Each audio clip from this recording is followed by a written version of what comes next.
मैं जब ये विजयोत्सव कहता हूं तो ये भारत की सेना के शौर्य और सामर्थ्य का विजय गाथा कह रहा है। जब मैं विजयोत्सव कह रहा हूं तो 140 करोड़ भारतीयों की एकता, इच्छा शक्ति, उसके एक अप्रतिम जीत का विजयोत्सव की बात करता हूं। आदरणीय अध्यक्ष जी,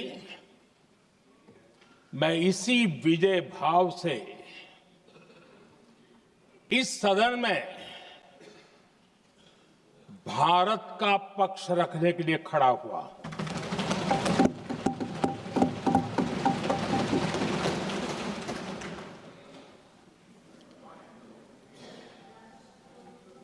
और जिन्हें भारत का पक्ष नहीं दिखता है, उन्हें मैं आईना दिखाने के लिए खड़ा हुआ।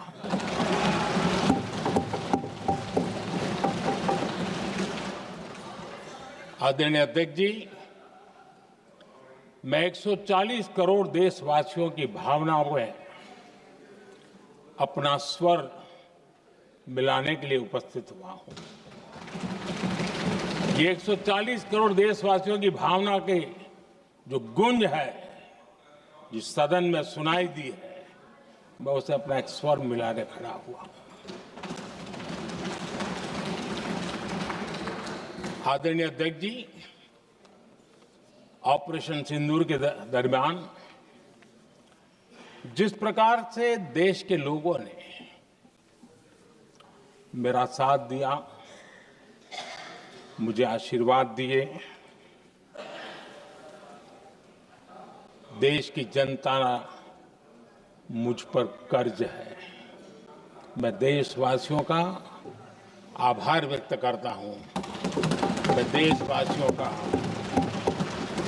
अभिनंदन करता हूं।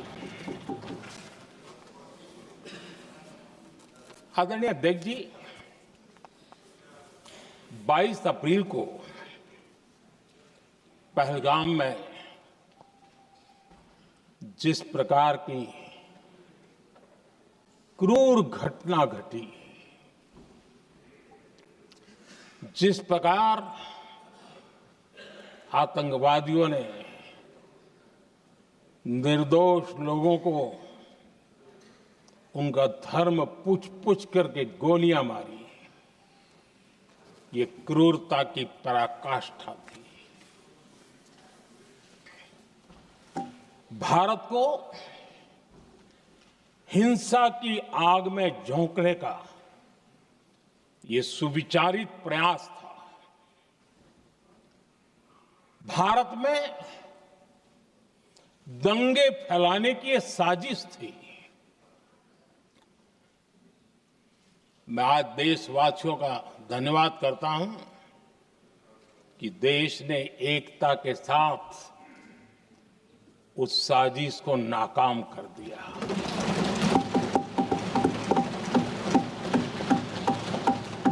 आदरणीय अध्यक्ष जी, 22 अप्रैल के बाद मैंने एक सार्वजनिक रूप से, और विश्व को समझ में आए इसलिए कुछ अंग्रेजी में भी वाक्यों का प्रयोग किया था, और मैंने कहा था कि हमारा संकल्प है, हम आतंकियों को मिट्टी में मिला देंगे।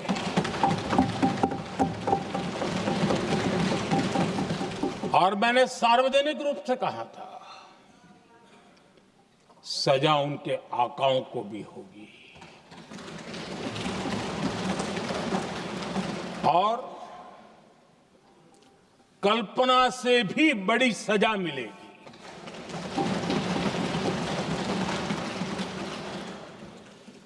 बाईस अप्रैल को मैं विदेश था। मैं तुरंत लौट के आया और आने के तुरंत बाद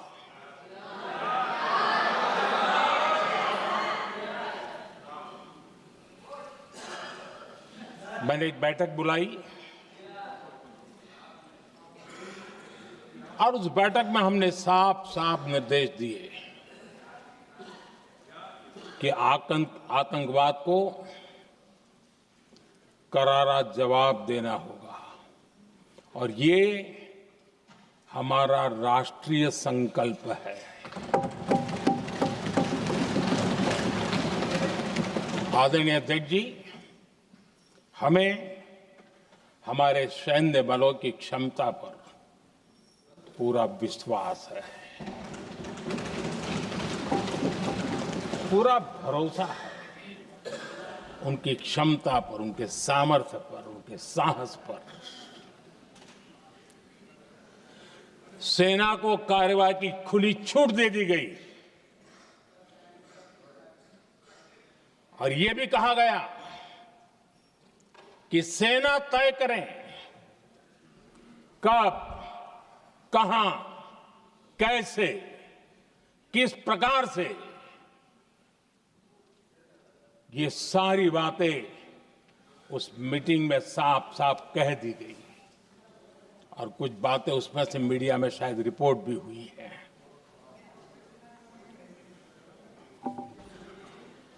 हमें गर्व है आतंकियों को वो सजा दी और सजा ऐसी है कि आज भी आतंक के उन आकाओं की नींद उड़ी हुई है।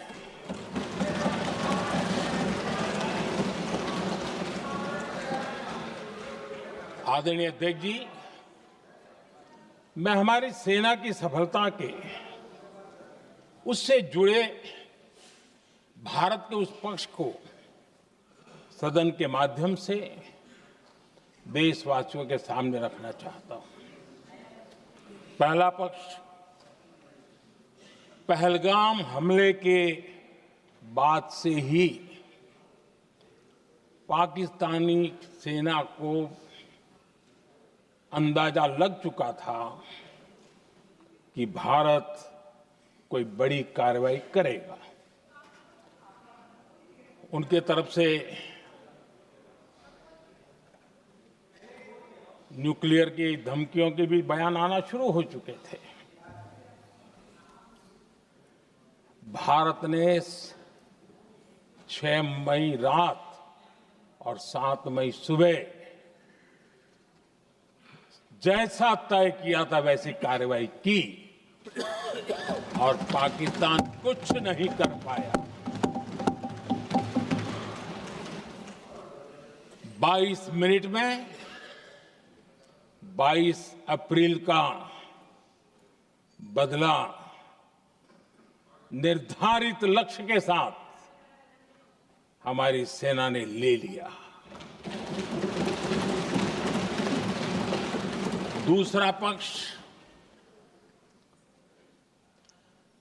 आदरणीय अध्यक्ष जी, पाकिस्तान के साथ हमारी लड़ाई तो कई बार हुई है, लेकिन ये पहली ऐसी भारत की रणनीति बनी कि जिसमें पहले जहां कभी नहीं गए थे वहां हम पहुंचे। पाकिस्तान के कोने कोने में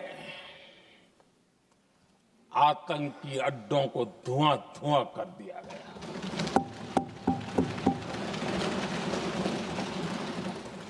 आतंक के गढ़ कोई सोच नहीं सकता कि वहां तक कोई जा सकता है। बहावलपुर और मुर्गे उसको भी जमीन दोस्त कर दिया गया। आदरणीय अध्यक्ष जी, हमारे सेनाओं ने आतंकी अड्डों को तबाह कर दिया। तीसरा पक्ष, पाकिस्तान की न्यूक्लियर धमकी को हमने झूठा साबित कर दिया।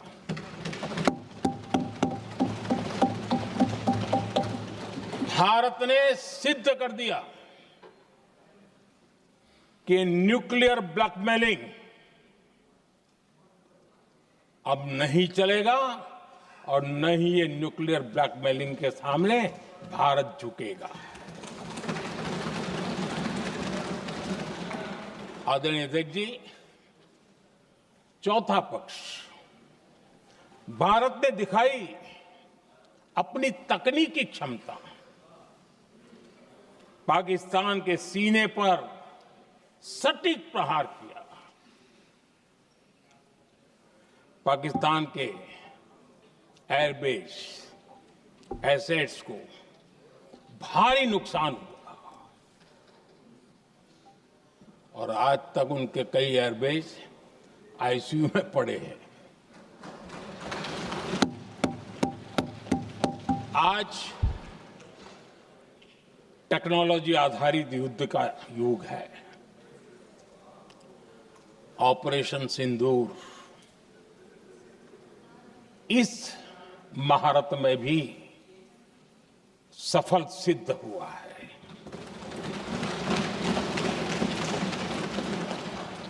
अगर पिछले 10 साल में जो हमने तैयारियां की हैं वो न की होती तो इस तकनीक के युग में हमारा कितना नुकसान हो सकता था, इसका हम अंदाज लगा सकते हैं। पांचवा पक्ष,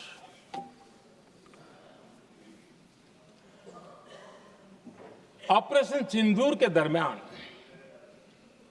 पहली बार हुआ जब आत्मनिर्भर भारत की ताकत को दुनिया ने पहचाना।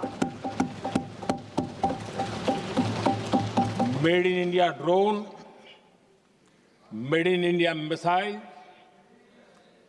ने पाकिस्तान के हथियारों की पोल खोल करके रख दी।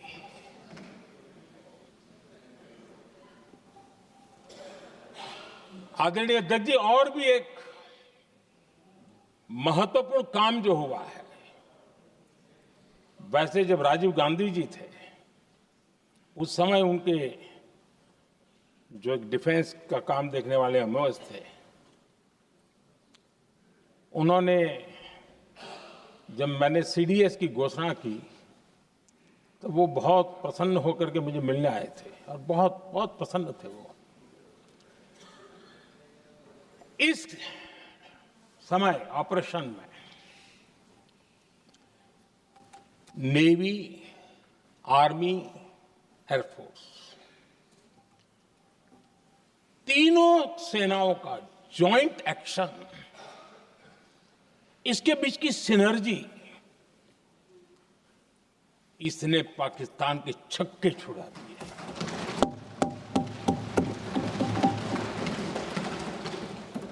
आदरणीय अध्यक्ष जी, आतंक की घटनाएं पहले भी देश में होती थी, लेकिन पहले आतंकवादियों के मास्टरमाइंड निश्चिंत होते थे और वो आगे की तैयारी में लगे रहते थे, उनको पता था कुछ नहीं होगा। लेकिन अब स्थिति बदल गई है। अब हमले के बाद मास्टरमाइंड को नींद नहीं आती। उनको पता है कि भारत आएगा और मार के जाएगा।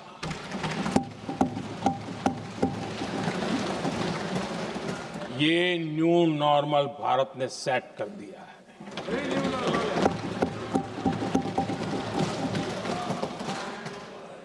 आदरणीय अध्यक्ष जी, दुनिया ने देख लिया कि हमारी कार्यवाही का दायरा कितना बड़ा, स्केल कितना बड़ा। सिंदूर से लेकर के सिंधु तक पाकिस्तान पर कार्रवाई की है। ऑपरेशन सिंदूर ने तय कर दिया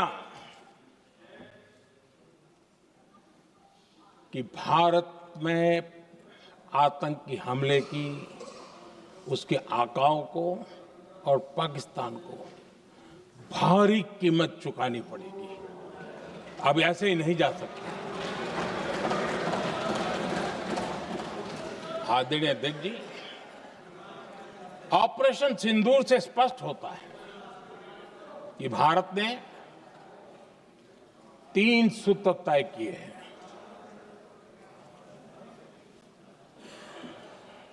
अगर भारत पर आतंकी हमला हुआ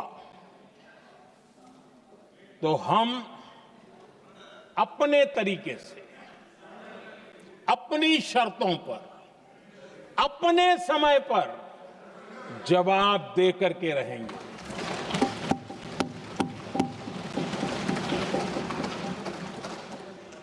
दूसरा, कोई भी न्यूक्लियर ब्लैकमेल अब नहीं चलेगा।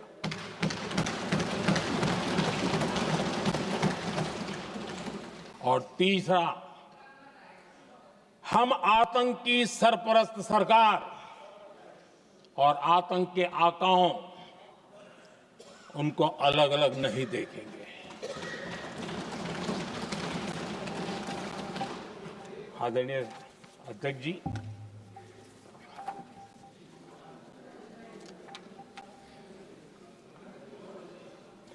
यहां पर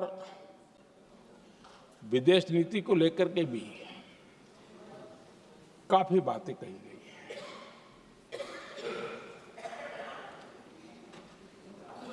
दुनिया के समर्थन को लेकर के भी काफी बातें कही गई। मैं आज सदन में कुछ बातें पूरी स्पष्टता से कह रहा हूं। दुनिया में किसी भी देश ने भारत को अपनी सुरक्षा में कार्रवाई करने से रोका नहीं है।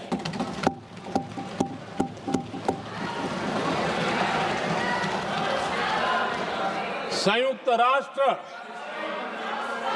193 कंट्रीज,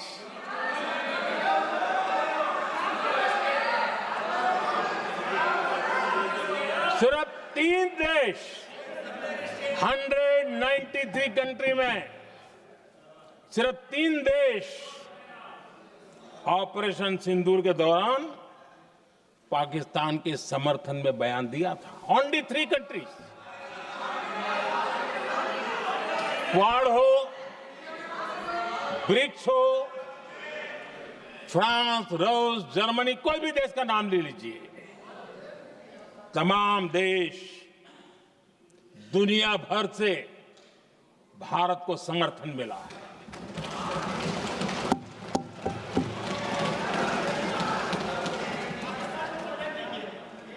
आदरणीय अध्यक्ष जी, दुनिया का समर्थन तो मिला,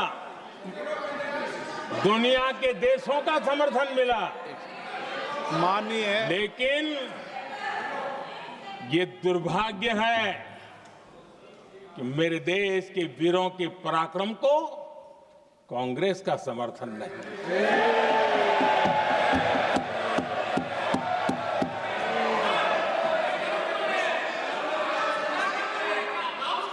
22 अप्रैल के बाद, 22 अप्रैल के आतंकी हमले के बाद 3-4 दिन में ही ये उछल रहे थे और कहना शुरू कर दिया, कहां गई 56 इंच की छाती, कहां खो गया मोदी, मोदी तो फेल हो गया। क्या मजा ले रहे थे। उनको लगता है वाह बाजी मार ली। उनको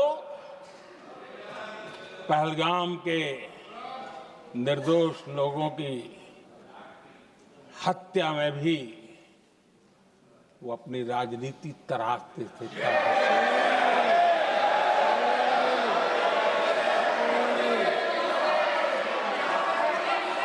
अपनी स्वार्थी राजनीति के लिए मुझ पर निशाना साध रहे थे, लेकिन उनकी ये बयानबाजी, इनका छिछोरापन देश के सुरक्षा बलों का मनोबल गिरा रहा था।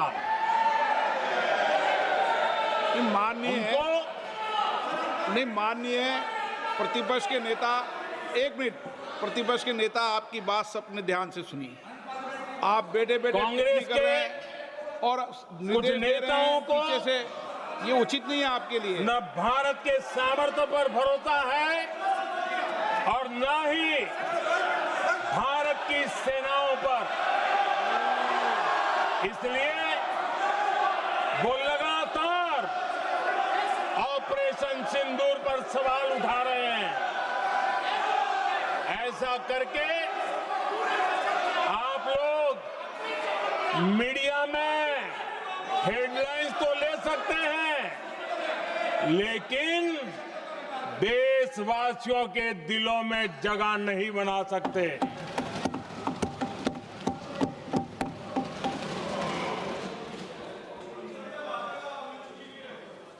आदरणीय सभापति जी, आदरणीय अध्यक्ष जी,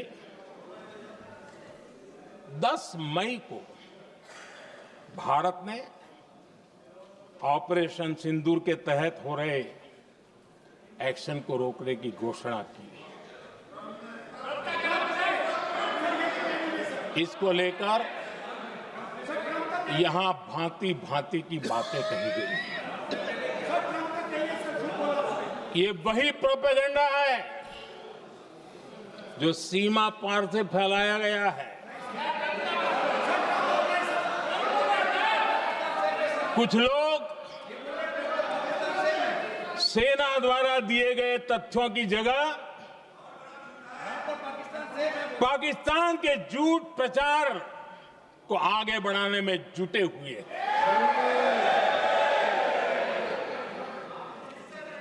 जबकि भारत का रुख हमेशा स्पष्ट रहा है। आदरणीय अध्यक्ष जी, कुछ चीजें मैं जरा स्मरण भी कराना चाहता हूं। जब सर्जिकल स्ट्राइक हुआ, उस समय हमने लक्ष्य तय किया था, हमारे जवानों को तैयार करके, कि हम उनके इलाके में जाकर के आतंकियों के जो लॉन्चिंग पैड है उनको नष्ट करेंगे। और सर्जिकल स्ट्राइक, एक रात के उस ऑपरेशन में हमारे लोग सूर्योदय होते होते काम पूरा करके वापस आए। लक्ष्य निर्धारित था कि ये करना है। जब बालाकोट एयर स्ट्राइक किया तो हमारा लक्ष्य तय था कि आतंकियों के जो ट्रेनिंग सेंटर्स है, इस बार हम उसको तबाह करेंगे। और हमने वो भी करके दिखाया। ऑपरेशन सिंदूर के समय हमारा लक्ष्य तय था, और हमारा लक्ष्य था कि आतंक के जो एपी सेंटर है और पहलगाम के आतंकियों को जहां से पुरजोश योजना बनी, ट्रेनिंग मिली, व्यवस्था मिली, उस पर हमला करेंगे। हमने उनके नाभि पर हमला कर दिया।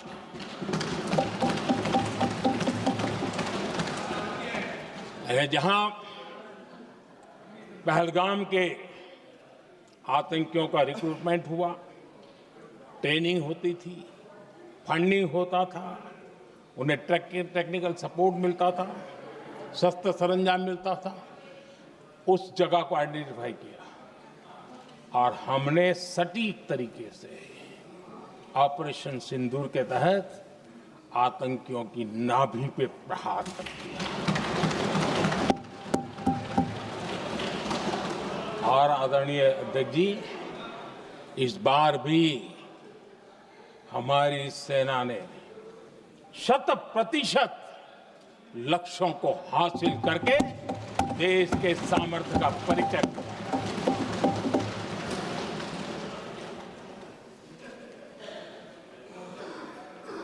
कुछ लोग जानबूझ करके कुछ चीजें भूलने में इंटरेस्टेड होते हैं। देश भूलता नहीं है, देश को याद है। 6 रात और 7 मई सुबह ऑपरेशन हुआ था और 7 मई को सुबह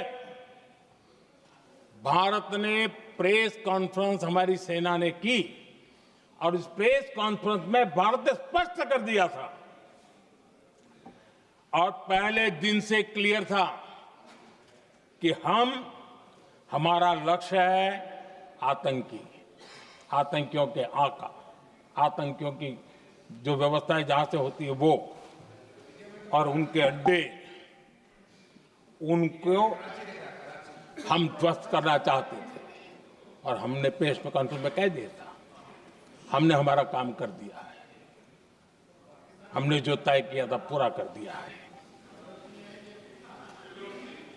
और इसलिए 6-7 मई को ऑपरेशन हमारे हाथ संतोषजनक होने के तुरंत बाद कल जो राजनाथ जी ने कहा था, मैं डंके की चोट पर दोबारा दोहराता हूं, भारत की सेना ने पाकिस्तान की सेना को चंद मिनटों में बता दिया कि हमारा ये लक्ष्य था, हमने लक्ष्य पूरा कर दिया है, ताकि उनको पता चले और हमें भी पता चले कि उनके दिल दिमाग में क्या चलता है।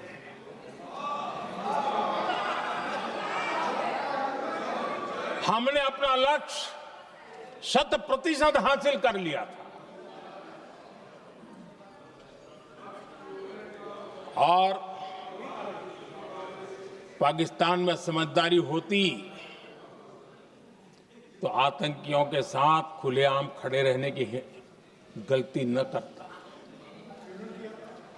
उसने निर्लज्ज होकर के आतंकवादियों के साथ खड़े रहने का फैसला किया। हम पूरी तरह तैयार थे, हम भी मौके की तलाश में थे, लेकिन हमने दुनिया को बताया था कि हमारा लक्ष्य आतंकवाद है, आतंकवादी आका है, आतंकवादी ठिकाने हैं, वो हमने पूरा कर दिया। लेकिन जब पाकिस्तान ने आतंकियों की मदद में आने का फैसला किया और मैदान में उतरने की हरकत की, तो भारत की सेना ने सालों तक याद रह जाए ऐसा करारा जवाब दे करके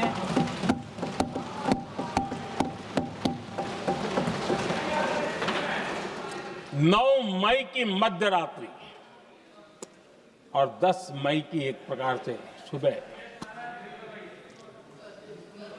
हमारी मिसाइलें उन्होंने पाकिस्तान के हर कोने में प्रचंड प्रहार किया, जिसकी पाकिस्तान ने कभी कल्पना नहीं की थी और पाकिस्तान को घुटनों पर आने के लिए मजबूर कर दिया।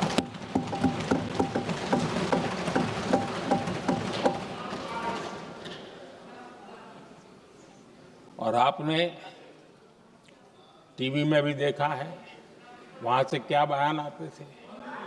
पाकिस्तान के लोग, अरे मैं तो स्विमिंग पूल में नहा रहा था, कोई कह रहा था मैं तो दफ्तर जाने की तैयारी कर रहा था, हम कुछ सोचे इस पहले तो भारत ने तो हमला कर दिया। ये पाकिस्तान के लोगों के बयान है और देश ने देखे हैं, स्विमिंग पूल में नहा रहा था।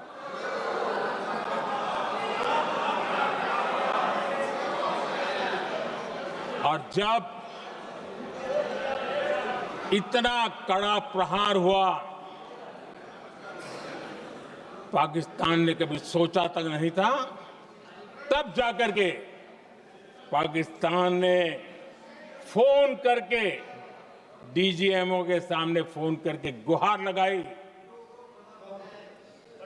बस करो, बहुत मारा, अब ज्यादा मार झेलने की ताकत नहीं है। प्लीज हमला रोक दो। ये पाकिस्तान के डीजीएमओ का फोन था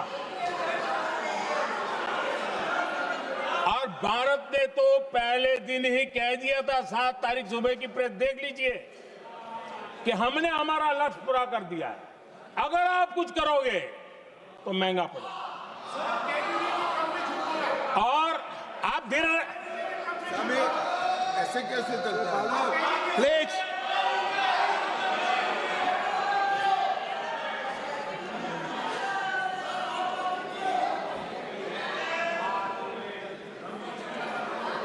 मैं आज दोबारा कह रहा हूं, ये भारत की स्पष्ट नीति थी, सुविचारित नीति थी, सेना के साथ मिलकर के तय की हुई नीति थी और वे ये थी कि हम आतंक, उनके आका, उनके ठिकाने, ये हमारा लक्ष्य है। और हमने कहा, पहले दिन प्रेस कॉन्फ्रेंस में कहा है कि हमारा एक्शन नॉन एक्सीलेटरी है, ये हमने कह करके किया है। और इसके लिए साथियों हमने हमला रोका। अध्यक्ष जी, दुनिया के किसी भी नेता ने भारत के ऑपरेशन रोकने के लिए नहीं कहा।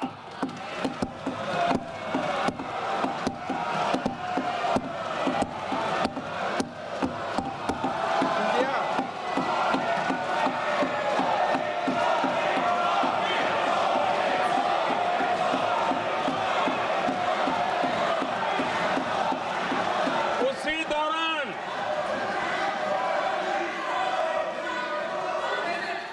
9 तारीख को रात को अमेरिका के उपराष्ट्रपति जी ने मुझसे बात करने का प्रयास किया। वो घंटे भर कोशिश कर रहे थे, लेकिन मेरी सेना के साथ मीटिंग चल रही थी, तो मैंने उनका फोन उठा नहीं पाया। बाद में मैंने उनको कॉल बैक किया। मैंने कहा कि आपका फोन था, 3-4 बार आपका फोन आ गया, क्या है? तो अमेरिका के उपराष्ट्रपति जी ने मुझे फोन पे बताया कि पाकिस्तान बहुत बड़ा हमला करने वाला है, ये उन्होंने मुझे बताया। मेरा जो जवाब था, जिनको समझ नहीं आता है उनको तो नहीं आएगा,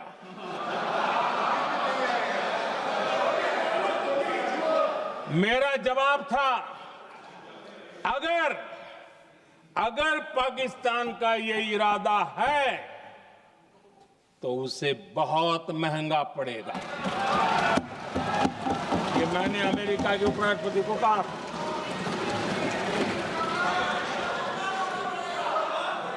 अगर पाकिस्तान हमला करेगा तो हम बड़ा हमला कर करके जवाब देंगे, ये मेरा जवाब था। और आगे मेरा एक वाक्य था, मैंने कहा था, हम गोली का जवाब गोले से देंगे। ये 9 तारीख रात की बात है और 9 रात में और 10 सुबह हमने पाकिस्तान को सैन्य शक्ति को तहस नहस कर दिया था। और यही हमारा जवाब था, यही हमारा जज्बा था। और आज पाकिस्तान भी भली भांति जान गया है कि भारत का हर जवाब पहले से ज्यादा तगड़ा होता है।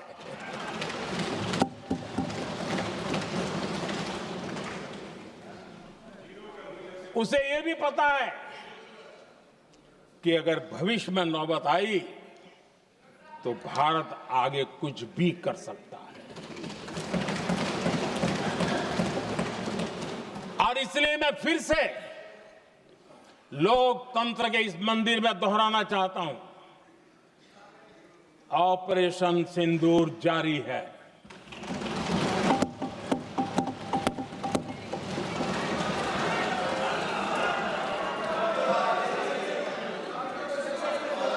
पाकिस्तान ने दुस्साहस की अगर कल्पना की तो उसे करारा जवाब दिया जाएगा।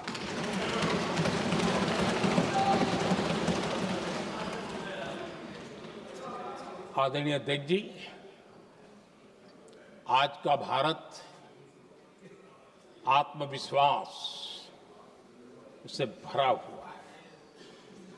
आज का भारत आत्मनिर्भरता के मंत्र को लेकर के पूरी शक्ति के साथ तेज गति से आगे बढ़ रहा है। देश देख रहा है भारत आत्मनिर्भर बनता जा रहा है। लेकिन देश ये भी देख रहा है कि एक तरफ तो भारत आत्मनिर्भरता की ओर तेज गति से आगे बढ़ रहा है, लेकिन कांग्रेस मुद्दों के लिए पाकिस्तान पर निर्भर होती जा रही है।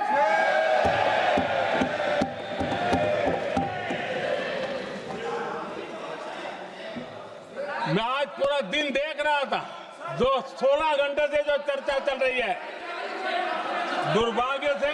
प्लीज बैठिए, सब जवाब दे दिया आपका, आप सुनते नहीं, सबका जवाब दे दिया। प्लीज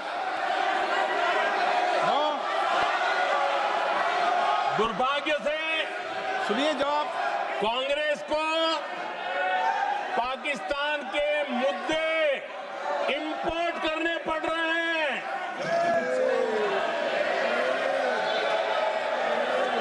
आदरणीय अध्यक्ष जी,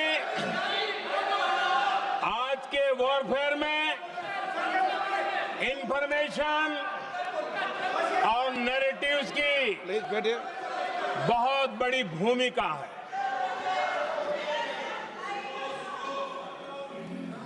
नैरेटिव घड़ करके, एआई का भी भरपूर उपयोग करके सेनाओं के मनोबल को कमजोर करने के खेल भी खेले जाते हैं।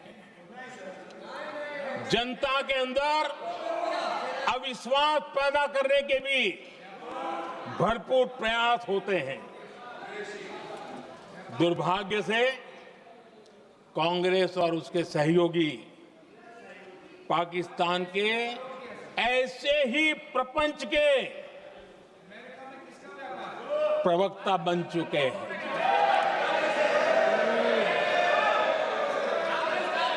आदरणीय अध्यक्ष जी, देश की सेना ने, आदरणीय अध्यक्ष जी, ये तरीका है देश आपका? की सेना ने, बैठिए बैठिए। देश की सेना ने सर्जिकल स्ट्राइक की। बैठिए।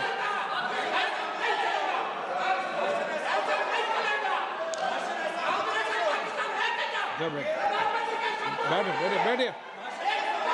आदरणीय अध्यक्ष जी, देश की सेना ने सफलतापूर्वक सर्जिकल स्ट्राइक की तो तुरंत कांग्रेस वालों ने सेना से सबूत मांगे थे। लेकिन जब उन्होंने देश का मूड देखा, देश का मिजाज देखा, तो सुर उनके बदलने लगे और बदल करके क्या कहने लगे? कांग्रेस के लोगों ने कहा, ये सर्जिकल स्ट्राइक क्या बड़ी बात है, ये तो हमने भी की थी। एक ने कहा 3 सर्जिकल स्ट्राइक की थी, दूसरे ने कहा 6 सर्जिकल स्ट्राइक की थी, तीसरे ने कहा 15 सर्जिकल स्ट्राइक की थी। जितना बड़ा नेता उतना बड़ा आंकड़ा चल रहा था।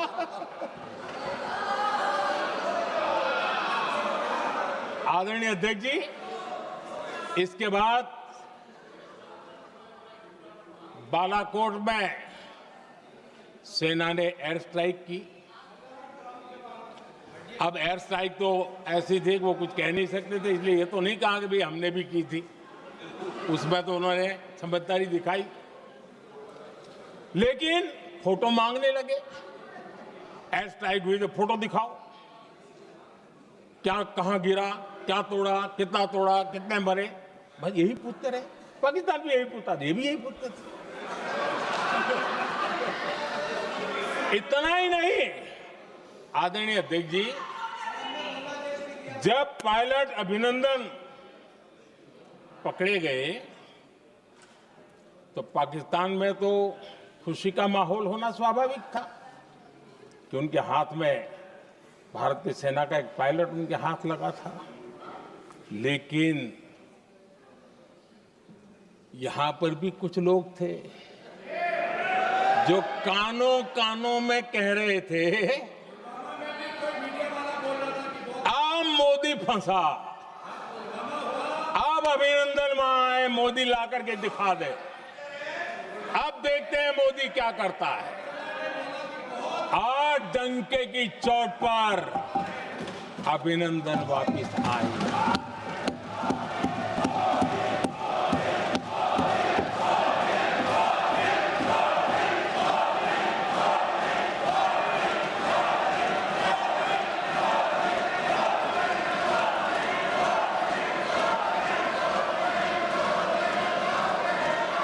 अभिनंदन को ले आए तो इनकी बोलती बंद हो गई। इनको लगा यार कि नसीब वाला आदमी है, हमारा हथियार हाथ से निकल गया।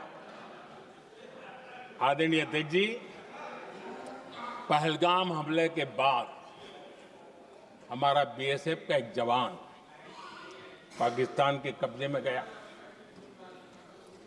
तो फिर इनको लगा वाह, बड़ा मुद्दा हाथ में आ गया है, अब मोदी फंस जाएगा। अब तो मोदी की फजीयत जरूर होगी।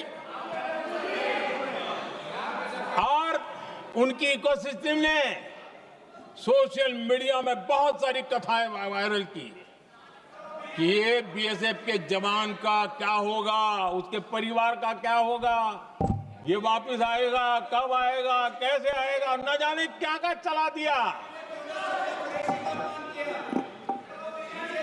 आदरणीय अध्यक्ष जी, बीएसएफ का वो जवान भी आन बान शान के साथ वापस आया।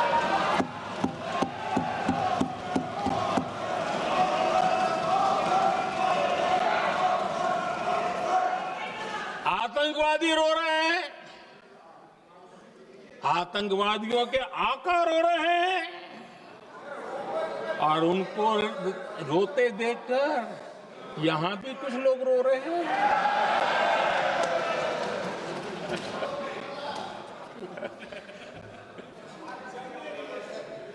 अब देखिए, सर्जिकल स्ट्राइक चल रही थी, उसके बाद उन्होंने एक खेल खेलने की कोशिश की, बात जमी नहीं। एयर स्ट्राइक हुई तो दूसरा खेल खेलने की कोशिश की, वो भी जमी नहीं। जब ये ऑपरेशन सिंदूर हुआ तो उन्होंने नया पैंतरा शुरू किया, और क्या शुरू किया, रोक क्यों दिया। पहले तो मानने को तैयार नहीं थे कि मुक्त करते, अब कहते रोक क्यों दिया। वाहरे बयान बहादुरों,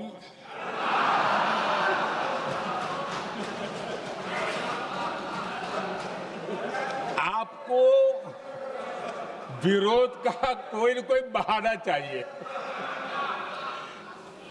और इसलिए सिर्फ मैं नहीं, पूरा देश आप पर हंस रहा है।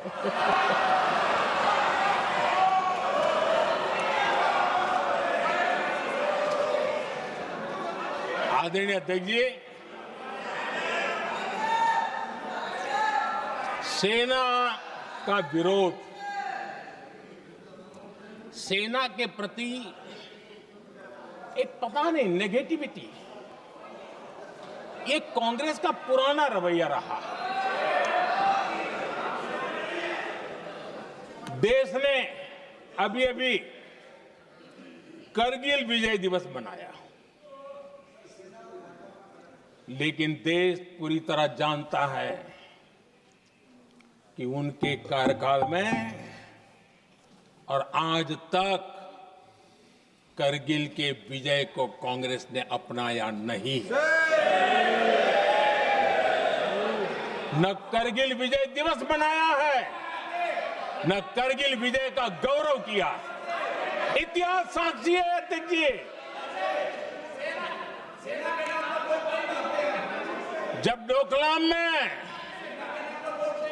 सैन्य हमारा शौर्य दिखा रहा था,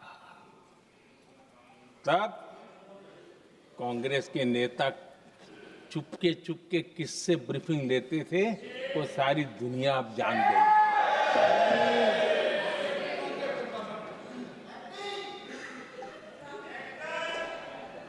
आप निकाल दीजिए पाकिस्तान के सारे बयान और यहां हमारा विरोध करने वाले लोगों के बयान, फुल स्टॉप कॉमा के साथ एक है। क्या कहेंगे इसको? और बुरा लगता है सच बोलते हैं तो। पाकिस्तान के साथ सुर में सुर मिला दिया जाता है। आदरणीय अध्यक्ष जी, देश हैरान है। कांग्रेस ने पाकिस्तान को क्लीन चिट दे दी है।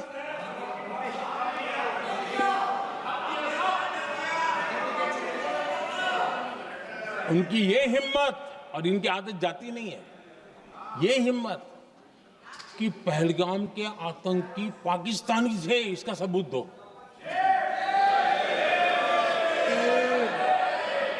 क्या कह रहे हो तुम लोग? तो कौन सा तरीका है? और यही मांग पाकिस्तान कर रहा है जो कांग्रेस कर रही है। और आदरणीय अध्यक्ष जी, आज जब सबूतों की कोई कमी नहीं है, सब कुछ आंखों के सामने दिखता है, तब ये हालत है। अगर ये सबूत ना होते तो क्या करते ये लोग, आप बताइए। आदरणीय अध्यक्ष जी,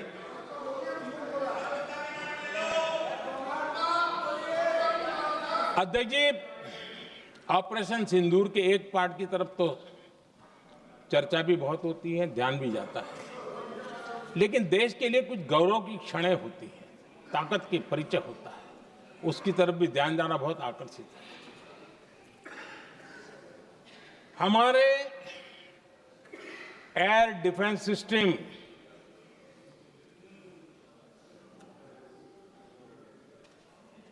दुनिया में इसकी चर्चा है। हमारे एयर डिफेंस सिस्टम ने पाकिस्तान की मिसाइल और ड्रोन्स उसको तिनके की तरफ बिखेर दिया था।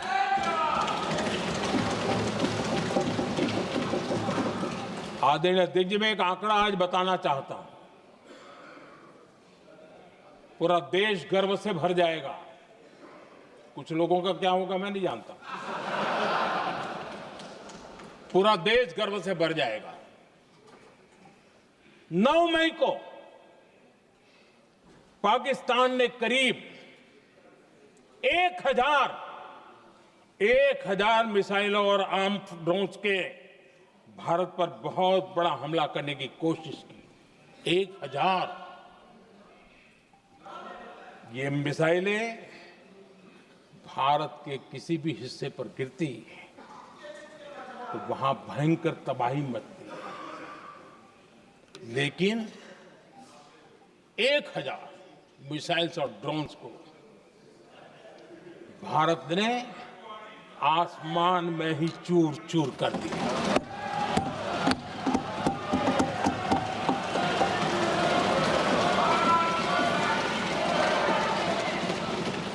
हर देशवासियों को इससे गर्व हो रहा। लेकिन जैसे कांग्रेस के लोग इंतजार कर रहे थे, कुछ तो गड़बड़ होगी यार, मोदी मरेगा, कहीं तो फंसेगा।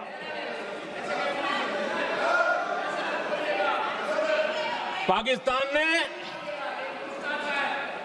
आदमपुर एयरबेस पर हमले का झूठ फैलाया, उस झूठ को बेचने की भरपूर कोशिश की, पूरी ताकत दी लगा दी।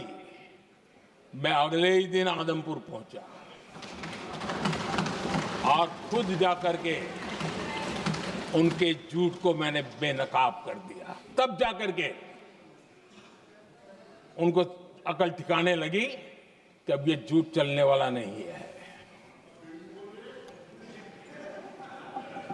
आदरणीय अध्यक्ष जी, जो हमारे छोटे दलों के साथी हैं, जो राजनीति में नए हैं, उनको कभी शासन में रहने का अवसर नहीं मिला, उनसे कुछ बातें निकलती मैं समझ सकता हूं। लेकिन कांग्रेस पार्टी ने इस देश में लंबे समय तक राज किया है, उसको शासन की व्यवस्थाओं का पूरा पता है, उन चीजों से वो निकले हुए लोग हैं, उनके लिए शासन व्यवस्था क्या होती इसकी समझ पूरी है, अनुभव है उनके पास। उसके बाद भी विदेश मंत्रालय तुरंत जवाब दे, उसको स्वीकारना नहीं, विदेश मंत्री जवाब दे, इंटरव्यू दे, बार बार बोले, उसको स्वीकारना नहीं, गृह मंत्री बोले, रक्षा मंत्री बोले, किसी पर भरोसा नहीं। जिसने इतने सालों तक राज किया, उनको देश की व्यवस्थाओं पर अगर भरोसा नहीं है, तब शक उठता है कि क्या हालत हो गई है इनकी।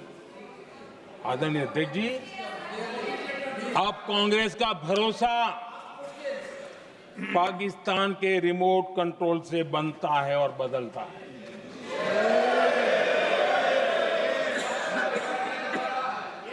आदरणीय अध्यक्ष जी, एक बिल्कुल कांग्रेस के नए सदस्य, यानी उनको तो क्षमा करनी चाहिए, नए सदस्य को क्या कहेंगे, लेकिन कांग्रेस के आका जो उनको लिख करके देते हैं और उनसे बुलवाते हैं, खुद में हिम्मत नहीं है, उनसे बुलवाते हैं कि ऑपरेशन सिंदूर ये तो तमाशा था, ये आतंकवादियों ने जिन 26 लोगों को मौत के घाट उतारा था ना, उस भयंकर क्रूर घटना पर ये तेजाब छिड़कने वाला पाप है। तमाशा कहते हो? आपकी असहमति हो सकती है, और ये कांग्रेस के नेता बुलवाते हैं।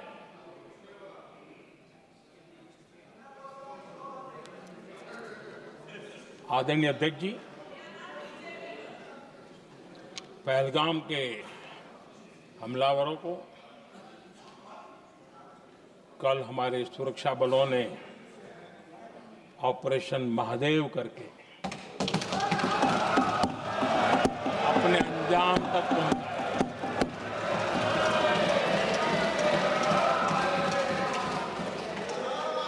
लेकिन मैं हैरान हूं, यहां ठहाके लगा के पूछा गया कि आखिर ये कल ही क्यों हुआ।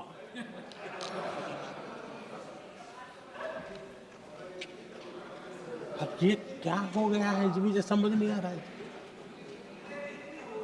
क्या ये ऑपरेशन के लिए कोई सावन महीने का सोमवार ढूंढा गया था क्या? क्या हो गया है इन लोगों को? हताशा, निराशा इस हद तक।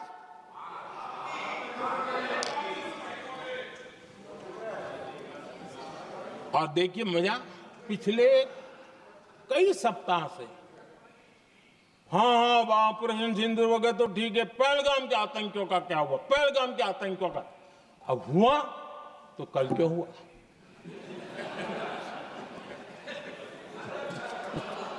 और कल ही क्यों हुआ। क्या हाल है अध्यक्ष जी का। आदरणीय अध्यक्ष जी,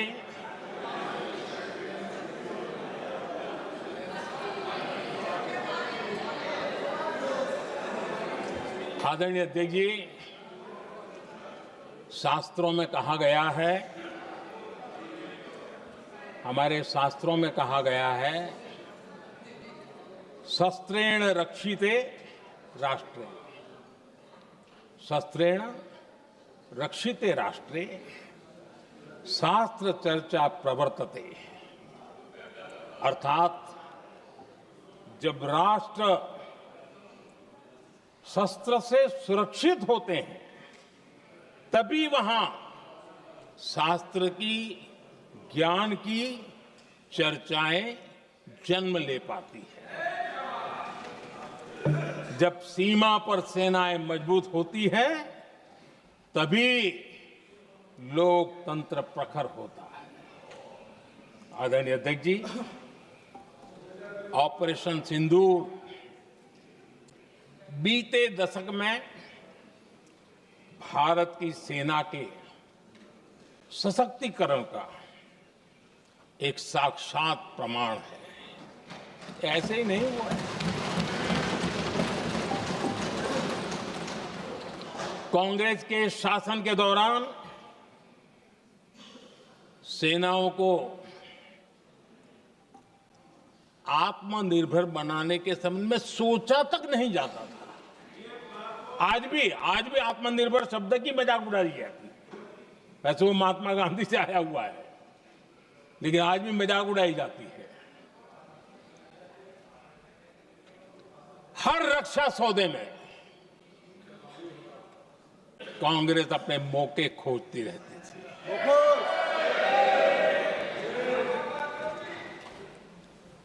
छोटे छोटे हथियारों को लिए विदेशों पर निर्भरता, ये इनका कार्यकाल रहा है।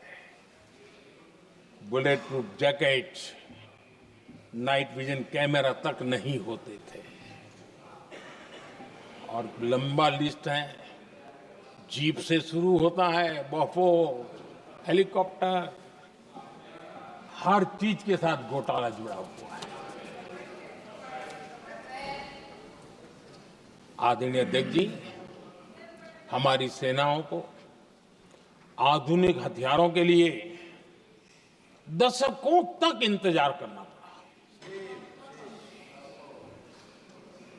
आजादी के पहले, और इतिहास गवाह, एक जमाना था जब डिफेंस मैन्युफैक्चरिंग में भारत का आवाज सुनाई देती थी। जिस समय तलवारों से लड़ा जाता था ना, तब भी तलवारें भारत की श्रेष्ठ मानी जाती थी। हम डिफेंस के इक्विपमेंट में आगे थे। लेकिन आजादी के बाद जो एक मजबूत डिफेंस इक्विपमेंट मैन्युफैक्चरिंग का हमारा दायरा था, जो हमारा पूरा इकोसिस्टम था, उसको सोच समझ करके तबाह कर दिया गया, उसको दुर्बल किया गया।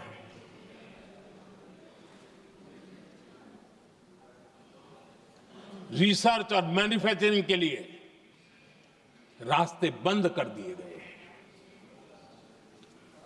अगर इसी नीति पर हम चलते तो भारत इस 21वीं सदी में ऑपरेशन सिंदूर के संबंध में सोच भी नहीं सकता। यह हालत करके रखा हुआ था उन्होंने। भारत को सोचना पड़ता कि अगर कोई एक्शन लेना है तो शस्त्र कहां से मिलेंगे, साधन कहां से मिलेगा, बारूद कहां से मिलेगा, समय पर मिलेगा या नहीं मिलेगा, बीच बचाव में रुकता नहीं जाएगा, ये टेंशन पालना पड़ता है।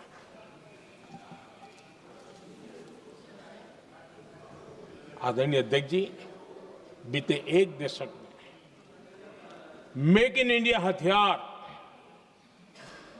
सेना को मिले, उन्होंने इस ऑपरेशन में बहुत निर्णायक भूमिका निभाई।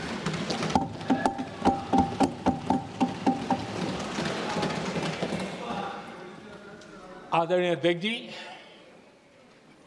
एक दशक पहले भारत के लोगों ने संकल्प लिया, हमारा देश सशक्त, आत्मनिर्भर और आधुनिक राष्ट्र बने। रक्षा, सुरक्षा, हर क्षेत्र में बदलाव के लिए एक के बाद एक ठोस कदम उठाए गए, सीरीज ऑफ रिफॉर्म्स किए गए और देश में सेना में जो रिफॉर्म्स हुए हैं, जो आजादी के बाद पहली बार हुए। चीफ ऑफ डिफेंस स्टाफ की नियुक्ति, ये विचार कोई नया नहीं था, दुनिया में प्रयोग भी चलते हैं, भारत में निर्णय नहीं होते थे। हमने, ये बहुत बड़ा रिफॉर्म था, हमने किया और बहुत ही, मैं हमारी तीनों सेनाओं का अभिनंदन करता हूं कि इस व्यवस्था को उन्होंने दिल से सहयोग किया है, दिल से स्वीकार किया है। सबसे बड़ी ताकत ज्वाइंटनेस और इंटीग्रेशन की। इस समय नेवी हो, एयरफोर्स हो, आर्मी हो, ये इंटीग्रेशन और ज्वाइंटनेस ने हमारी ताकत को अनेक गुना बढ़ा दिया और उसका परिणाम भी हमें नजर में आया है, ये हमने करके देखा है। सरकार की जो डिफेंस प्रोडक्शन की कंपनियां थी, उसमें हमने रिफॉर्म किए। शुरुआत में वहां पर आग लगाना, आंदोलन करवाना, हड़तालें करवाने के खेल चल रहे थे, अभी भी बंद नहीं हुए हैं, लेकिन देश हित को सर्वोपरि मान करके उन डिफेंस इंडस्ट्री के हमारे जो लोग थे सरकारी व्यवस्था में, उन्होंने इसको मन से लिया, रिफॉर्म को स्वीकार किया और वो भी आज बहुत प्रोडक्टिव बन गए। इतना ही नहीं, हमने प्राइवेट सेक्टर के लिए भी डिफेंस के दरवाजे खोल दिए हैं और आज भारत का प्राइवेट सेक्टर आगे आ रहा है। आज स्टार्टअप्स डिफेंस के क्षेत्र में हमारे 27-30 साल के नौजवान, टियर 2, टियर 3 सिटी के नौजवान, कई कुछ जगह तो बेटियां स्टार्टअप का नेतृत्व कर रही है। डिफेंस के सेक्टर में सैकड़ों की तादाद में आज स्टार्टअप काम कर रहे हैं। ड्रोन्स, एक प्रकार से मैं कह सकता हूं, ड्रोन्स की जितनी भी एक्टिविटी हमारे देश में हो रही है, शायद एवरेज 30-35 की उम्र होगी जो लोग कर रहे हैं, सारे लोग, और सैकड़ों की तादाद में कर रहे हैं। और उसका ताकत, क्योंकि इनका भी योगदान था इसमें, जिन्होंने इस प्रकार के प्रोडक्शन किए हैं, और वो हमें ऑपरेशन सिंदूर में बहुत काम आए। मैं उन सबके प्रयासों को बहुत साधुवाद करता हूं और मैं उनको विश्वास दिलाता हूं, आगे बढ़िए, अब देश रुकने वाला नहीं है। आदरणीय अध्यक्ष जी, डिफेंस सेक्टर में मेक इन इंडिया ये नारा नहीं था, हमने इसके लिए बजट पॉलिसी में जो परिवर्तन करना था, जो नए इनिशिएटिव ले रहे थे, वो नए इनिशिएटिव लिए। और सबसे बड़ी बात, क्लियर कट विजन के साथ हमने देश में make in India defence sector के अंदर तेज गति से हम आगे बढ़ रहे हैं। आदरणीय अध्यक्ष जी, एक दशक में डिफेंस का बजट लगभग पहले से 3 गुना हुआ है। डिफेंस प्रोडक्शन में करीब 250% वृद्धि हुई है, 250% वृद्धि हुई है। 11 वर्षों में डिफेंस एक्सपोर्ट 30 गुना से भी ज्यादा बढ़ा है, 30 गुना से ज्यादा। डिफेंस एक्सपोर्ट आज दुनिया के करीब 100 देशों तक हम पहुंचे। और आदरणीय अध्यक्ष जी, कुछ चीजें ऐसी होती हैं जो इतिहास में बहुत बड़ा प्रभाव छोड़ती हैं। ऑपरेशन सिंदूर ने डिफेंस का जो मार्केट है, उसमें भारत का झंडा गाड़ दिया है।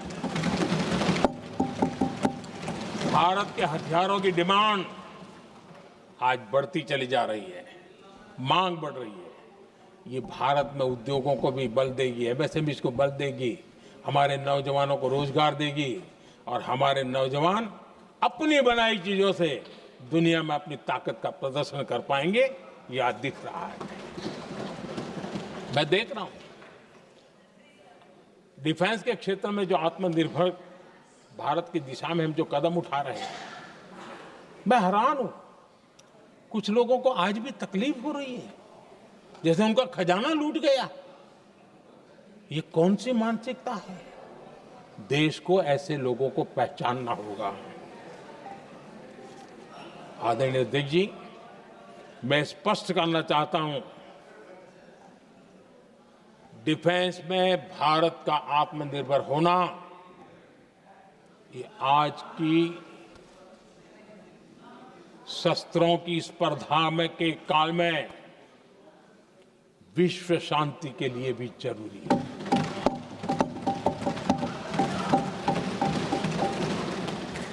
मैं पहले भी कह चुका हूं, भारत युद्ध का नहीं, बुद्ध का देश है।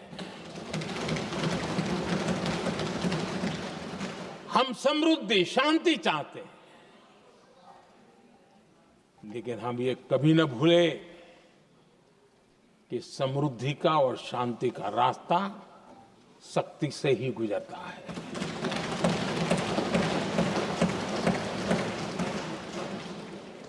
आदरणीय अध्यक्ष जी, हमारा भारत छत्रपति शिवाजी महाराज, महाराजा रणजीत सिंह, राजेंद्र चोला, महाराणा प्रताप, लसित बोरफुकन और महाराजा सुहेलदेव का देश है।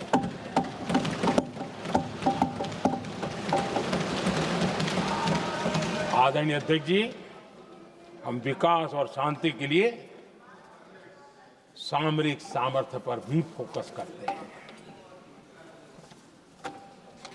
आदरणीय अध्यक्ष जी, कांग्रेस के पास नेशनल सिक्योरिटी का विजन पहले था और आज तो सवाल ही नहीं उठता है।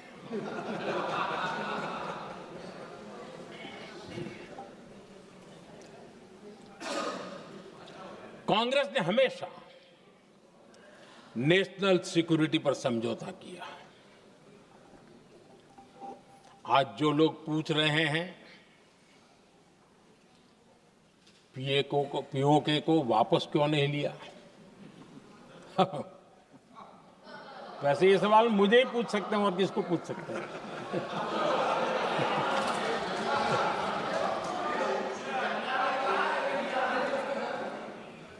लेकिन इसके पहले जवाब देना होगा पूछने वालों को। किसकी सरकार ने पीओके पर पाकिस्तान को कब्जा करने का अवसर दिया? जवाब साफ है, जवाब साफ है। जब भी मैं नेहरू जी की चर्चा करता हूं तो कांग्रेस और उसका पूरा इकोसिस्टम बिलबिला जाता है, पता नहीं क्या है। आदरणीय अध्यक्ष जी, हम एक शेर सुना करते थे, मुझे ज्यादा इसका ज्ञान तो नहीं है लेकिन सुनते थे। लम्हों ने खता की और सदियों ने सजा पाई। आजादी के बाद से ही जो फैसले लिए गए उनकी सजा आज तक देश भुगत रहा है।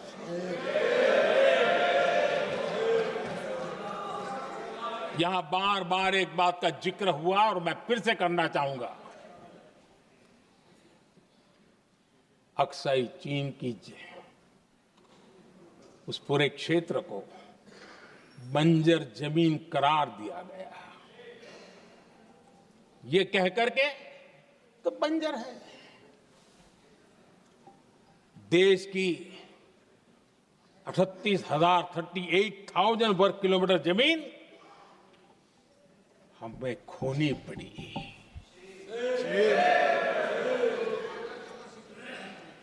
आदरणीय अध्यक्ष जी, मैं जानता हूं मेरी कुछ बातें चुभने वाली है, 1962 और 1963 के बीच कांग्रेस के नेता जम्मू कश्मीर के पूंछ, उरी, नीलम वैली और किशनगंगा को छोड़ देने का प्रस्ताव रख रहे थे। भारत की भूमि, आदरणीय अध्यक्ष जी, और वो भी लाइन ऑफ पीस के नाम पर किया जा रहा था। 1966 रण ऑफ कच्छ पर इन्हीं लोगों ने मध्यस्थता स्वीकार की। ये था उनका राष्ट्रीय सुरक्षा का विजन। एक बार फिर उन्होंने भारत का करीब 800 वर्ग किलोमीटर क्षेत्र पाकिस्तान को सौंप दिया, जिसमें छड़बेट भी शामिल है, कि कहीं उसको छड़ाबेट भी कहते हैं। 1965 की जंग में हाजीपीर पास को हमारी सेना ने वापस जीत लिया था, लेकिन कांग्रेस ने उसे फिर लौटा दिया। 1971 पाकिस्तान के 93,000 फौजी हमारे पास बंदी थे। पाकिस्तान का हजारों वर्ग किलोमीटर एरिया हमारी सेना ने कब्जा किया था। हम बहुत कुछ कर सकते थे, विजय की स्थिति में थे। उस दौरान अगर थोड़ी सा विजन होता, थोड़ी सी समझ होती, तो पीओके वापस लेने का निर्णय हो सकता। वो मौका था, वो मौका भी छोड़ दिया गया। अरे इतना ही नहीं, इतना सारा जब सामने टेबल पर था, अरे कम से कम करतारपुर साहब को तो ले सकते थे, वो ही नहीं कर पाया। 1974 श्रीलंका को कच्चथीवू द्वीप को गिफ्ट कर दिया गया। आज तक हमारे मछुआरे भाई बहनों को इससे परेशानी होती है, उनकी जान पर आफत आती है।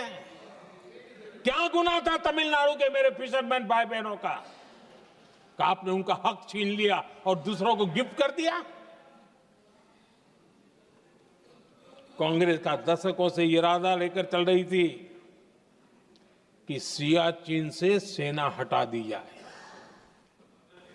आदरणीय अध्यक्ष जी, 2014 में देश ने इनको मौका नहीं दिया, वरना आज सियाचिन भी हमारे पास नहीं होता।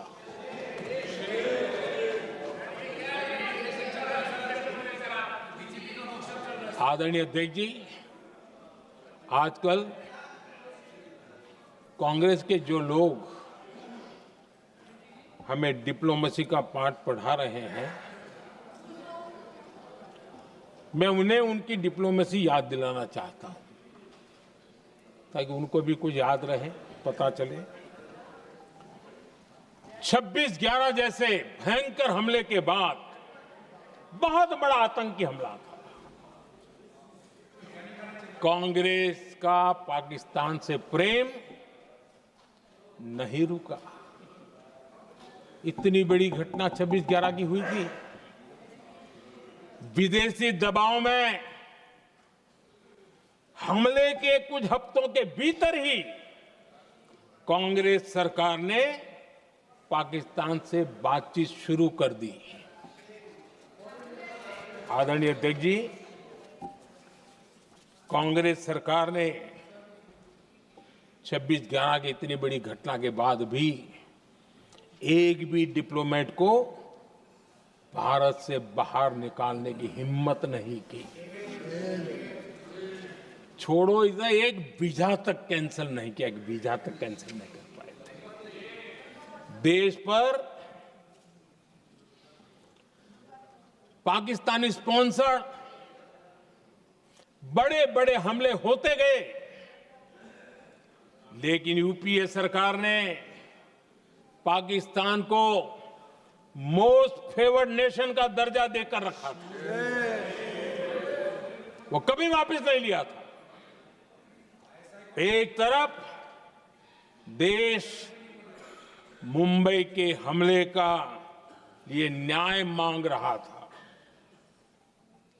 दूसरी तरफ कांग्रेस पाकिस्तान के साथ व्यापार करने में लगी थी।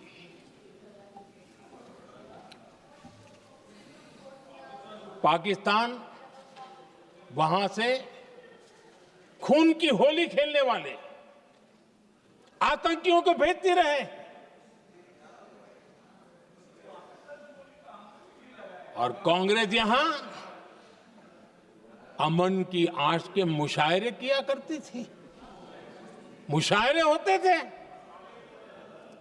हमने आतंकवाद और अमन की आस का ये वन वे ट्रैफिक बंद कर दिया।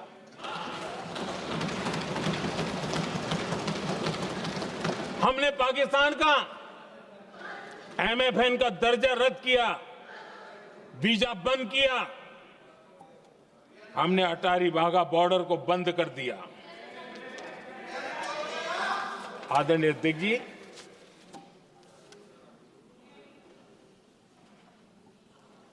भारत के हितों को गिरवी रख देना ये कांग्रेस की पार्टी की पुरानी आदत है। इसका सबसे बड़ा उदाहरण सिंधु जल समझौता है। सिंधु जल समझौता किसने किया?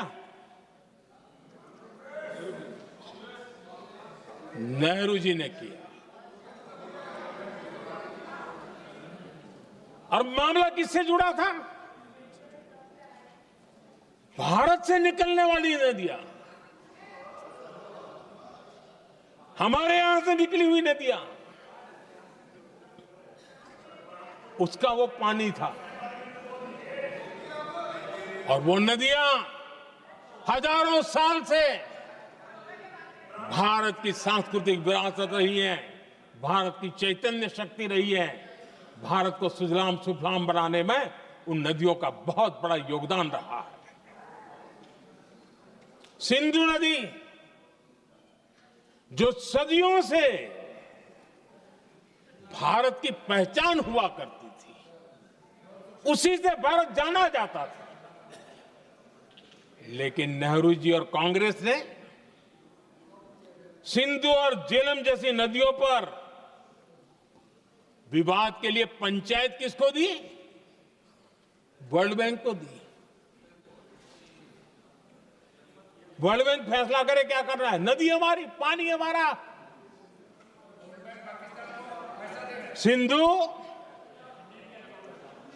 सिंधु जल समझौता सीधा सीधा भारत की अस्मिता और भारत के स्वाभिमान के साथ किया गया बहुत बड़ा धोखा था।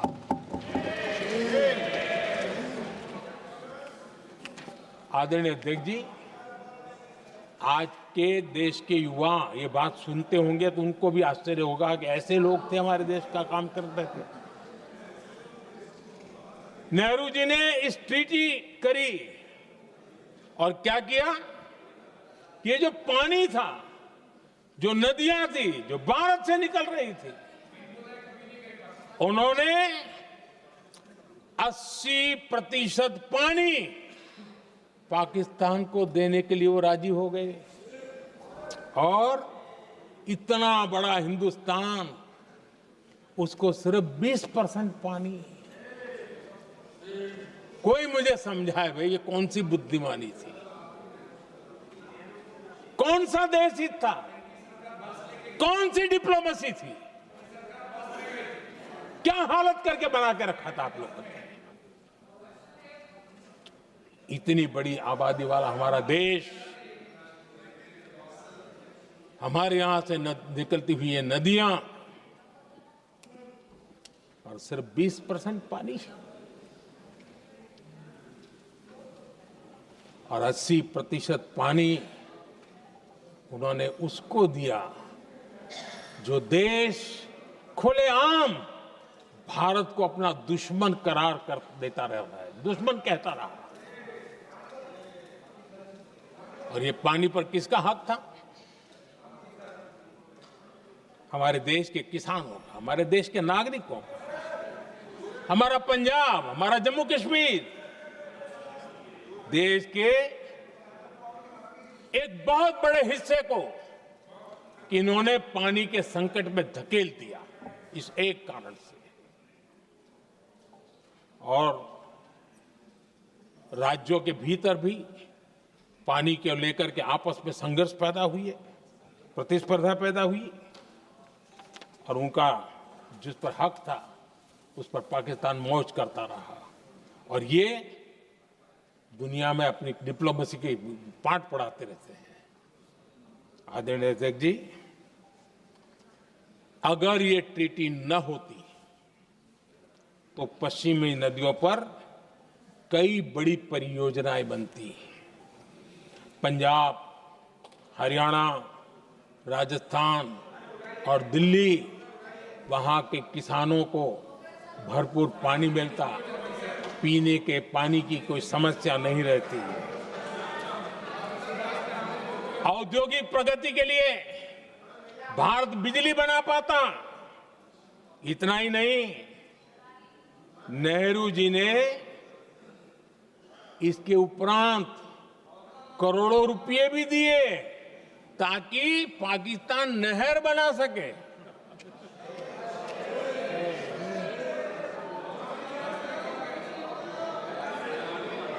आदरणीय अध्यक्ष जी, इससे भी बड़ी बात, देश चौंक जाएगा। ये चीजें छिपाई गई है, दबा दी गई है। कहीं भी बांध बनता है तो उसमें एक मैकेनिज्म होता है उसकी सफाई का, डीसिल्टिंग का।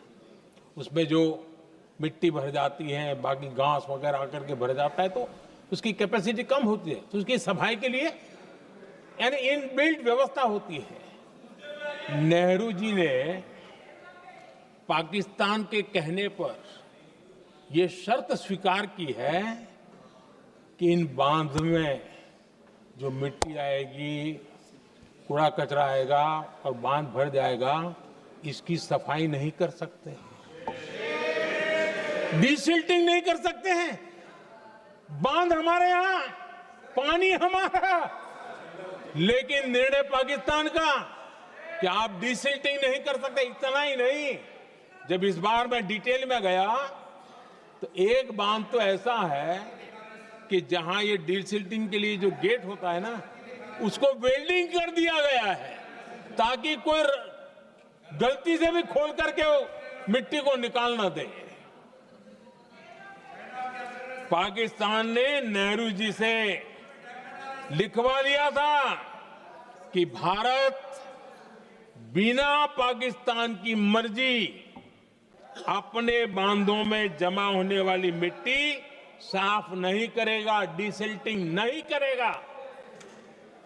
ये समझौता देश के खिलाफ था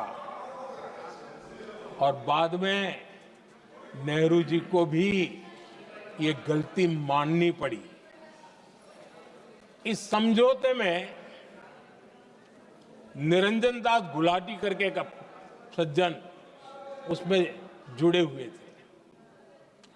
उन्होंने एक किताब लिखी है। उस किताब में उन्होंने लिखा है कि फरवरी 1961 में नेहरू ने उनसे कहा था, गुलाटी, मुझे उम्मीद थी कि यह समझौता अन्य समस्याओं के समाधान का रास्ता खोलेगा, लेकिन हम वहीं हैं जहां पहले थे।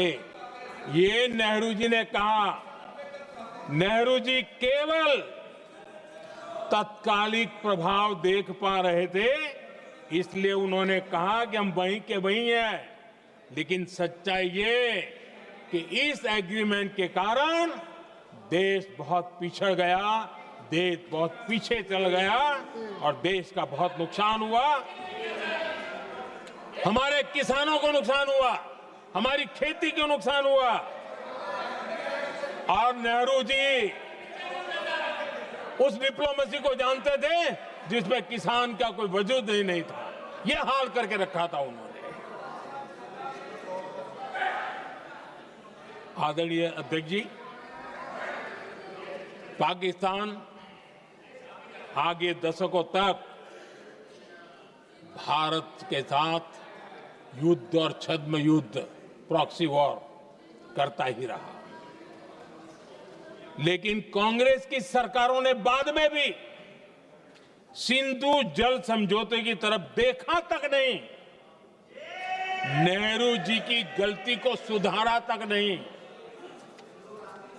आदरणीय अध्यक्ष जी, लेकिन अब भारत ने पुरानी गलती को सुधारा है, ठोस निर्णय लिया है।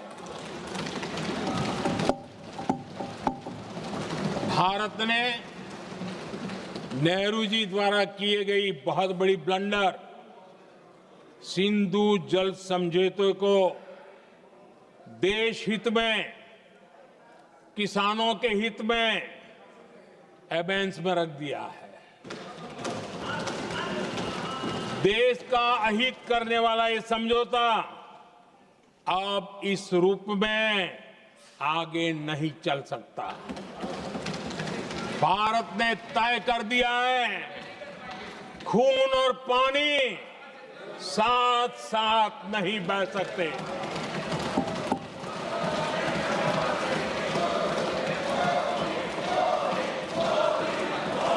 माननीय सदस्य, आप बहुत देर हो गई, आप उपनेता हैं, ये तरीका आप बैठे बैठे टोकते हैं, प्लीज, ये शोभा नहीं देता आपके लिए। बैठिए बैठिए बैठिए आदरणीय बैठिए, शोभा नहीं देता आपका। अध्यक्ष जी, आप उपनेता, अपनी मर्यादा बना के रखें। चलिए बैठिए। वहां बैठे साथी आतंकवाद पर लंबी लंबी बातें करते हैं। जब ये सत्ता में था, जुड़े हुए हैं।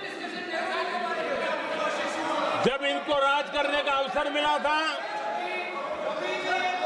तब देश का हाल क्या है, क्या रहा था, वो आज भी देश भूला नहीं है। 2014 से पहले देश में असुरक्षा का जो माहौल था, अगर वो आज याद भी करे ना, तो वो लोग सिहर जाते हैं। आदरणीय अध्यक्ष जी, हम सबको याद है, जो नई पीढ़ी के बच्चे हैं उनको पता नहीं है, हम सबको पता है। हर जगह पर अनाउंसमेंट होता था, रेलवे स्टेशन पर जाओ, बस स्टैंड पर जाओ, एयरपोर्ट पर जाओ, बाजार में जाओ, मंदिर में जाओ, कहीं पर भी जाओ, जहां भी भीड़ होती है, कोई भी लावारी चीज दिखे छूना मत, पुलिस को तुरंत जानकारी देना, वो बम हो सकता है। हम 2014 तक यही सुनते आए थे, ये हालात करके रखा था।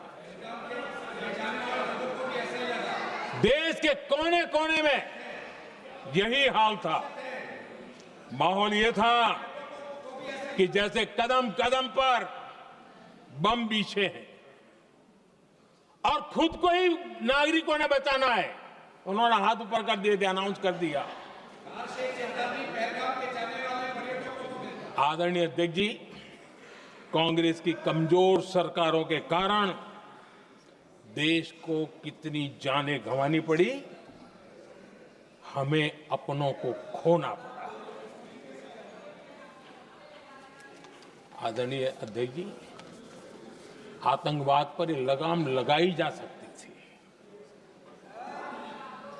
हमारी सरकार ने 11 साल में ये करके दिखाया एक बहुत बड़ा सबूत है। 2004 से 14 के बीच जो आतंकी घटनाएं होती थी, उन घटनाओं में बहुत बड़ी कमी आई है। इसलिए देश भी जानना चाहता है, अगर हमारी सरकार आतंकवाद पर नकेल कस सकती है तो कांग्रेस सरकारों की ऐसी कौन सी मजबूरी थी कि आतंकवाद को फलने फूलने दिया। आदरणीय अध्यक्ष जी, कांग्रेस के राज में आतंकवाद अगर फला फूला है तो उसका एक बड़ा कारण इनकी तुष्टीकरण की राजनीति है, वोट बैंक की राजनीति है। जब दिल्ली में बाटला हाउस एनकाउंटर हुआ,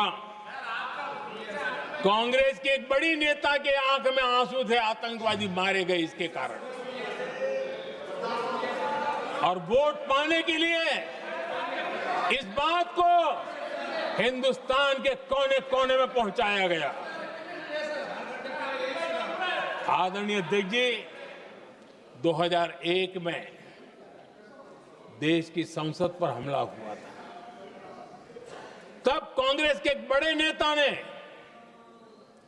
अफजल गुरु को बेनिफिट ऑफ डाउट देने की बात कही थी।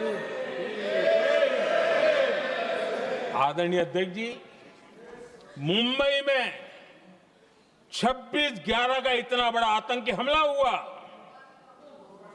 एक पाकिस्तानी आतंकी जिंदा पकड़ा गया।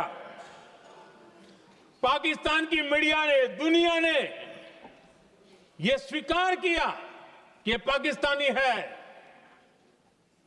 लेकिन यहां कांग्रेस पार्टी इतना बड़ा पाकिस्तान का पाप, इतना बड़ा पाकिस्तानी आतंकी हमला, और ये क्या खेल खेल रहे थे? वोट बैंक की राजनीति के लिए क्या कर रहे थे? कांग्रेस पार्टी इसको भगवा आतंक सिद्ध करने में जुटी हुई है।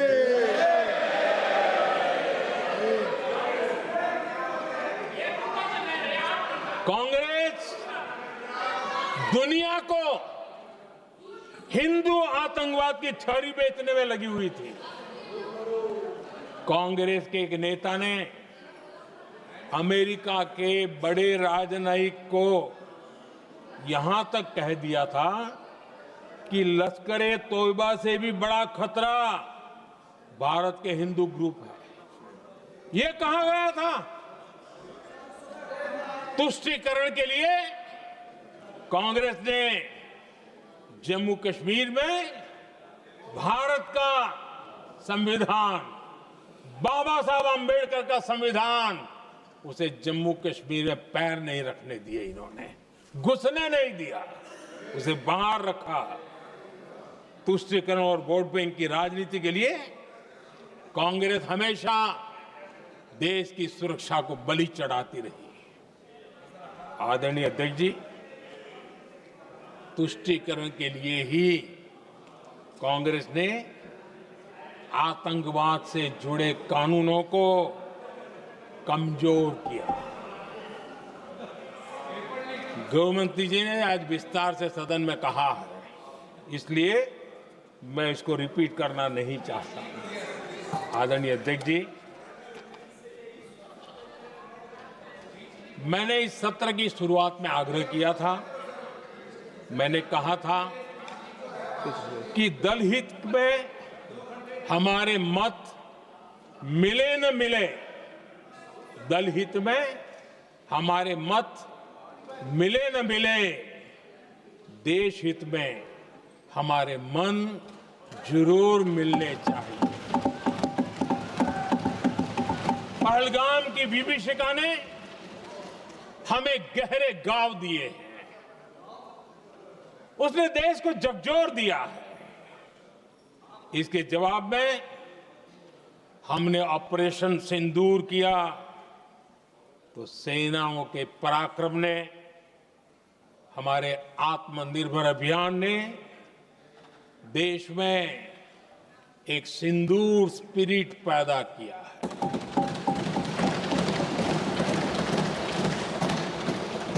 ये सिंदूर स्पिरिट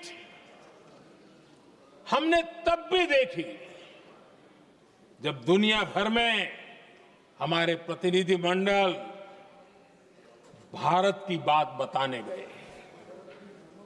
मैं उन सभी साथियों को बहुत बहुत बधाई देता हूं।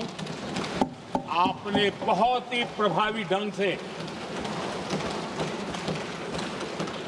भारत की बात डंके की चोट पर दुनिया के सामने रखी। लेकिन मुझे दुख इस बात का है, हैरानी भी है, जो खुद को कांग्रेस के बड़े नेता समझते हैं, उनके पेट में दर्द हो रहा है कि भारत का पक्ष दुनिया के सामने क्यों रखा गया। शायद कुछ नेताओं को सदन में बोलने पर भी पाबंदी लगा दी गई है। आदरणीय अध्यक्ष जी, इस मानसिकता से बाहर निकलने की जरूरत है। कुछ पंक्तियां मेरे मन में आती हैं, मैं अपने भाव व्यक्त करना चाहता हूं। आदरणीय अध्यक्ष जी, करो चर्चा और इतनी करो, करो चर्चा और इतनी करो कि दुश्मन दहशत से दहल उठे। दुश्मन दहशत से दहल उठे। रहे ध्यान बस इतना ही, रहे ध्यान बस इतना ही, मान सिंदूर और सेना का प्रश्नों में भी अटल रहे। हमला मां भारती पर हुआ अगर, तो प्रचंड प्रहार करना होगा।